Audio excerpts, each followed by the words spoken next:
Hi, today we listened to The Lost Mine by Agatha Christie. I laid down my bank book with a sigh. It is a curious thing, I observed, but my overdraft never seems to grow any less. And it perturbs you not? Me, if I had an overdraft, never should I close my eyes all night, declared Poirot. You deal in comfortable balances, I suppose? I retorted. £444, 4 and 4 pence, said Poirot with some complacency. A neat figure, is it not? It must be tacked on the part of your bank manager. He is evidently acquainted with your passion for symmetrical details. What about investing, say, 300 of it in the Porcupine oil fields? Their prospectus, which is advertised in the papers today, says that they will pay 100% dividends next year. Not for me, said Poirot, shaking his head. I like not the sensational. For me, the safe, the prudent investment, less rent, the consols, the conversion. Have you never made a speculative investment? No, mon ami, replied Poirot. Severely, I have not. And the only shares I own which have not what you call the gilded edge are 14,000 shares in the Burma Mines Limited. Poirot paused with an air of waiting to be encouraged to go on. Yes, I prompted. And for them I paid no cash, no. They were the reward of the exercise of my little gray cells. You would like to hear the story? Yes, of course I would. These mines are situated in the interior of Burma, about 200 miles inland from Rangoon. They were discovered by the Chinese in the 15th century and worked down to the time of the Mohammedan Rebellion, being finally abandoned in the year 1868. The Chinese extracted the rich lead silver ore from the upper part of the ore body, smelting it for the silver alone, and leaving large quantities of rich lead-bearing slag. This, of course, was soon discovered when prospecting work was carried out in Burma, but owing to the fact that the old workings had become full of loose filling and water, all attempts to find the source of the ore proved fruitless. Many parties were sent out by syndicates, and they dug over a large area, but this rich prize still eluded them. But a representative of one of the syndicates got on the track of a Chinese family who were supposed to have still kept a record of the situation of the mine. The present head of the family was one Wu Ling. What a fascinating page of commercial romance, I exclaimed. Is it not? Ah, mon ami, one can have romance without golden-haired girls of matchless beauty. No, I am wrong.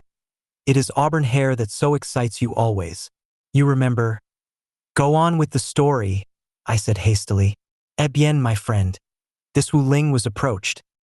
He was an estimable merchant, much respected in the province where he lived. He admitted at once that he owned the documents in question, and was perfectly prepared to negotiate for this sale, but he objected to dealing with anyone other than principals. Finally, it was arranged that he should journey to England and meet the directors of an important company. Wu Ling made the journey to England in the SS Assunta, and the Assunta docked at Southampton on a cold, foggy morning in November. One of the directors, Mr. Pearson, went down to Southampton to meet the boat, but owing to the fog, the train down was very much delayed, and by the time he arrived, Wu Ling had disembarked and left by special train for London. Mr. Pearson returned to town somewhat annoyed, as he had no idea where the Chinaman proposed to stay.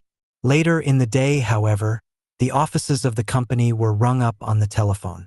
Wu Ling was staying at the Russell Square Hotel. He was feeling somewhat unwell after the voyage, but declared himself perfectly able to attend the board meeting on the following day. The meeting of the board took place at 11 o'clock.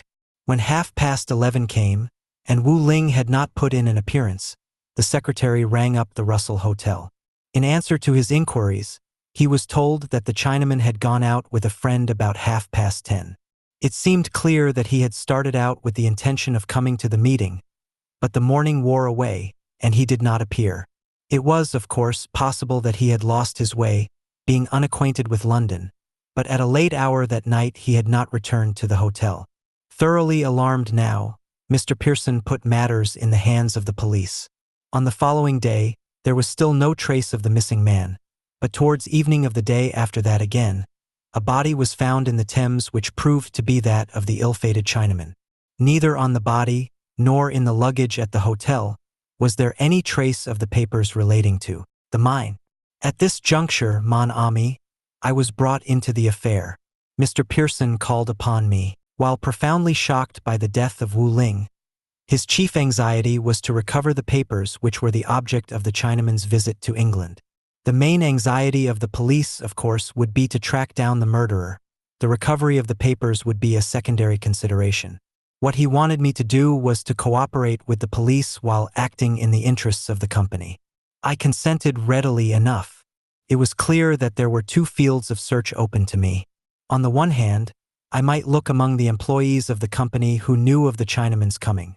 On the other, among the passengers on the boat who might have been acquainted with his mission. I started with the second as being a narrower field of search.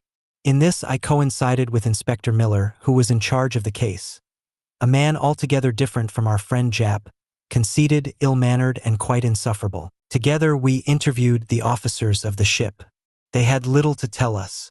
Wu Ling had kept much to himself on the voyage. He had been intimate with but two of the other passengers, one a broken-down European named Dyer who appeared to bear a somewhat unsavory reputation, the other a young bank clerk named Charles Lester, who was returning from Hong Kong. We were lucky enough to obtain snapshots of both these men. At the moment there seemed little doubt that if either of the two was implicated, Dyer was the man. He was known to be mixed up with a gang of Chinese crooks, and was altogether a most likely suspect. Our next step was to visit the Russell Square Hotel. Shown a snapshot of Wu Ling, they recognized him at once. We then showed them the snapshot of Dyer, but to our disappointment, the hall porter declared positively that that was not the man who had come to the hotel on the fatal morning. Almost as an afterthought, I produced the photograph of Lester, and to my surprise the man at once recognized it. "Yes, sir," he asserted. "That's the gentleman who came in at 10:30 and asked for Mr. Wu Ling, and afterwards went out with him." The affair was progressing. Our next move was to interview Mr. Charles Lester. He met us with the utmost frankness, was desolated to hear of the Chinaman's untimely death, and put himself at our disposal in every way. His story was as follows.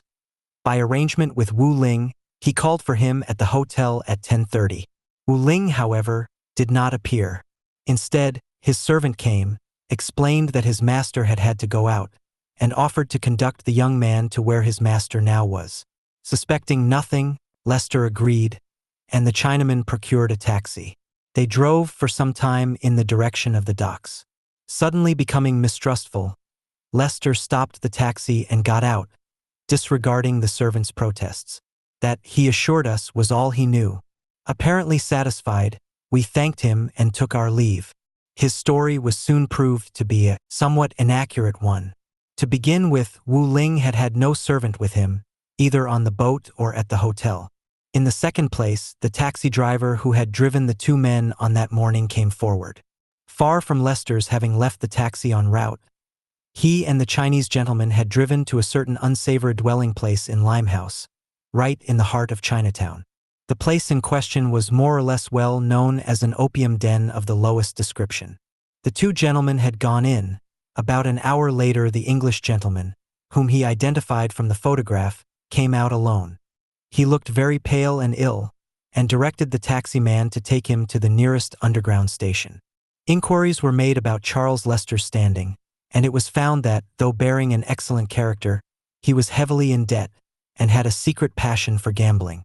Dyer, of course, was not lost sight of. It seemed just faintly possible that he might have impersonated the other man, but that idea was proved utterly groundless.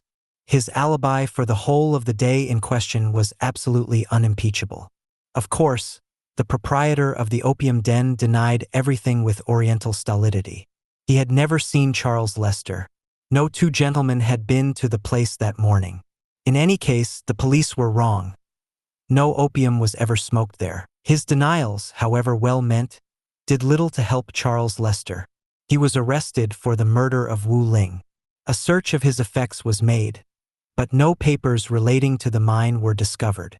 The proprietor of the opium den was also taken into custody, but a cursory raid of his premises yielded nothing. Not even a stick of opium rewarded the zeal of the police. In the meantime, my friend Mr. Pearson was in a great state of agitation. He strode up and down my room, uttering great lamentations. "But you must have some ideas, M. Poirot, he kept urging. Surely you must have some ideas. Certainly I have ideas, I replied cautiously. That is the trouble, one has too many. Therefore they all lead in different directions. For instance, he suggested. For instance, the taxi driver. We have only his word for it that he drove the two men to that house. That is one idea. Then, was it really that house they went to? Supposing that they left the taxi there, passed through the house and out by another entrance and went elsewhere. Mr. Pearson seemed struck by that. But you do nothing but sit and think? Can't we do something? He was of an impatient temperament, you comprehend.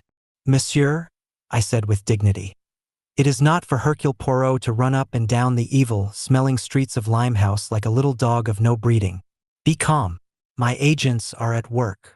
On the following day I had news for him. The two men had indeed passed through the house in question, but their real objective was a small eating house close to the river. They were seen to pass in there, and Lester came out alone. And then, figure to yourself, Hastings, an idea of the most unreasonable seized this Mr. Pearson. Nothing would suit him but that we should go ourselves to this eating house and make investigations. I argued and prayed, but he would not listen. He talked of disguising himself. He even suggested that I hesitate to say it, should shave off my mustache. Yes, Rain KCA. I pointed out to him that that was an idea ridiculous and absurd.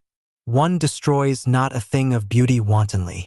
Besides, shall not a Belgian gentleman with a mustache desire to see life and smoke opium just as readily as one without a mustache? Eh bien, he gave in on that, but he still insisted on his project. He turned up that evening. Mon Dieu, what a figure! He wore what he called the pea jacket. His chin, it was dirty and unshaved.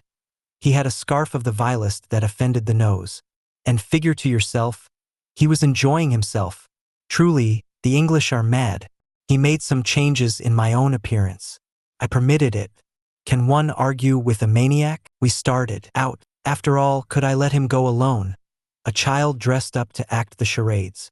Of course you couldn't, I replied. To continue, we arrived. Mr. Pearson talked English of the strangest.